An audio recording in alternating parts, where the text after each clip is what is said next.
লাখো লাখো ছাত্র জনতাকে আঘাত করেছে এবং 2000 মানুষের জীবন কেড়ে নিয়েছে এবং 15,000-এর অধিক মানুষের অঙ্গহানি হয়েছে।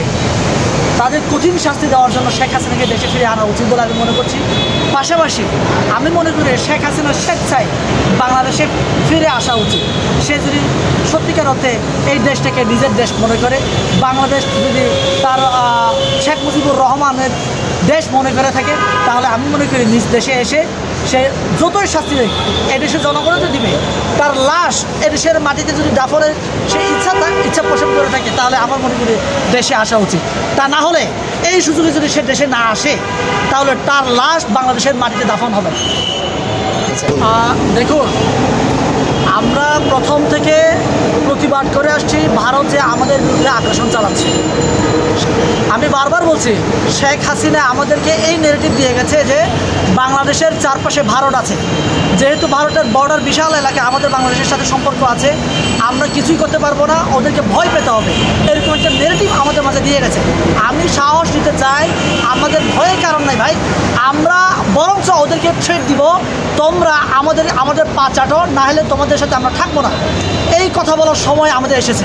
আমরা ভয়ে ভয়ে মিনমিন করে ওদের মানে চোখ রাঙিয়ে কথা বলার সময় আমাদের ভাই।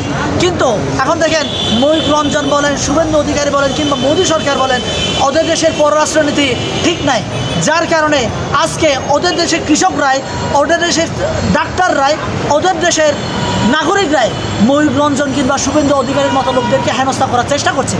আপনারা সকলে বাংলাদেশের মিডিয়ার মাধ্যমে দেখেছেন যে ময়ূখ রঞ্জনের বাড়ির সামনে গিয়ে আপনার এই যে পেঁয়াজ আলু নিয়ে সব রাস্তায় ঢেলে ওরা বিক্ষোভ করছে। বিক্ষোভ করছে কেন? পেঁয়াজ পচে যাচ্ছে, আলু পচে যাচ্ছে, আমরা কিনছি না। আমাদের বাংলাদেশে প্রচুর পরিমাণে হিউজ একটা মার্কেট আছে, এই মার্কেটটাকে ওরা কি নষ্ট করবে নাকি মার্কেটটাকে ধরে রাখবে ওদের ব্যাপার। এখন ওদের দেশের জনগণকে সিদ্ধান্ত নিতে হবে। এখন ওদের দেশের জনগণের সিদ্ধান্ত নিয়ে এরকম ময়ূখ রঞ্জনের মতো পাগল নাগরিকদেরকে আমি মনে করি গণধোলাই দিয়ে ওদের দেশ থেকে টানি দেওয়া উচিত। কারণ ওই 2-4 জন ময়ূখ রঞ্জনের মতো, শুভেন্দু অধিকারের মতো লোকদের জন্য ভারতের ইমেজ আন্তর্জাতিক বিশ্বে ক্ষুণ্ণ হচ্ছে। ওরা যদি আন্তর্জাতিকভাবে ওদের ইমেজ ধরে রাখতে চায় এবং প্রতিবেশী রাষ্ট্রগুলোর সাথে শুধু ভালো সম্পর্ক রাখতে চায়, আমি মনে করি তাদেরকে হেনস্থা করতে হবে এবং তাদেরকে কঠিন শাস্তির আওতায় আনার দাবি ওই দেশের নাগরিককেই করতে হবে। দেশের সাধারণ নাগরিক যারাই আছে তারা বিক্ষোভ করছে যে বাংলাদেশের সাথে সুসম্পর্ক রাখার জন্য, কিন্তু ভারতের কিছু রাজনৈতিক দল এবং গণমাধ্যম কর্মী যারা আছে যারা অপপ্রচার চালাচ্ছে। ওই দেশের মানুষ চাচ্ছে তাদের সুবিধার জন্য বাংলাদেশের সাথে সুসম্পর্ক রাখার জন্য। আপনি বাংলাদেশের নাগরিক হিসেবে আপনি কি চাচ্ছেন? দেখুন ভাই, আমি প্রথম থেকে বলে আসছি, যেদিন থেকে আমি ভারতের বিরুদ্ধে কথা বলে আসছি, আমি 2018 সাল থেকে ভারতীয় আগ্রাসনের বিরুদ্ধে কাজ করে আসছি। আমি বলে আসছি যে আমার এই বাংলাদেশকে ওরা কখনো বাংলাদেশ মনে করেনি স্বাধীন যে একটা রাষ্ট্র, এই স্বাধীন রাষ্ট্র ওরা স্বীকারই করেনি। ওরা মনে করেছে বাংলাদেশ একটা ভারতের অঙ্গরাজ্য, যেমন কলকাতা, যেমন পশ্চিমবঙ্গ, যেমন নাগাল্যান্ড, আসাম, মণিপুর, এরকম অঙ্গরাজ্য মনে করেছে ভারত। তাই আমি মনে করি বাংলাদেশকে প্রথমে সবার আগে ভারতকে বাংলাদেশ যে একটা স্বাধীন রাষ্ট্র এটা স্বীকৃতি দিতে হবে। এই যে আমাদের 16ই ডিসেম্বরে 2024-এর 16 ডিসেম্বরে যখন আমরা বিজয় উদযাপন করছি, ঠিক ওই মুহূর্তে মোদি কি বলছে, এটা নাকি ওদের দয়াই পেয়েছি আমরা। আহার ভাই, ওরা আমাদের দেশকে এই জন্য বলছি দেশই মনে করে না, তাহলে আমরা ওদেরকে কেন স্বীকৃতি দেব? ওরা যেদিন বাংলাদেশকে স্বাধীন রাষ্ট্র হিসেবে স্বীকৃতি দেবে, সেদিনই আমরা ভারতকে স্বাধীন রাষ্ট্র হিসেবে স্বীকৃতি দেব। তার আগ পর্যন্ত আমি ভারতকে বাংলাদেশের অঙ্গরাজ্য হিসেবে স্বীকৃতি দিতে চাই। স্বৈরাচারের দোষর বাংলাদেশ হয়নি। আপনারা জানেন যে আমাদের বাংলাদেশ থেকে যে আপনার যে ওবায়দুল কাদের কোথায় ছিল? আপনার স্পিকার শিরিন, সে কোথায় ছিল? সে তো আপনার বাংলাদেশের খোদ আপনার প্রশাসনের থেকে খুব সেফ জায়গায় সে ছিল এতদিন।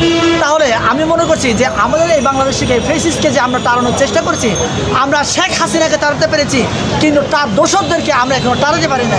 তার দোসররাই এখনো বিভিন্ন সচিবালয়ে, মন্ত্রণালয়ে ওরা আজও খুব দাপটের সহিত হয়ে ওরা কাজ করে যাচ্ছে।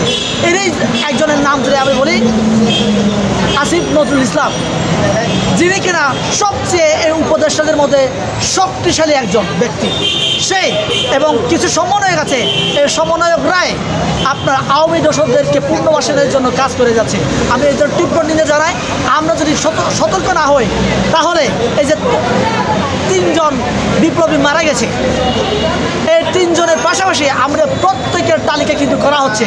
আমরা যদি সতর্ক না হই, আমরা যদি নির্মূল করতে না পারি, তাহলে আমাদেরকে অচিরে তালিকা করে আমাদের গুম করা হবে, খুন করা হবে।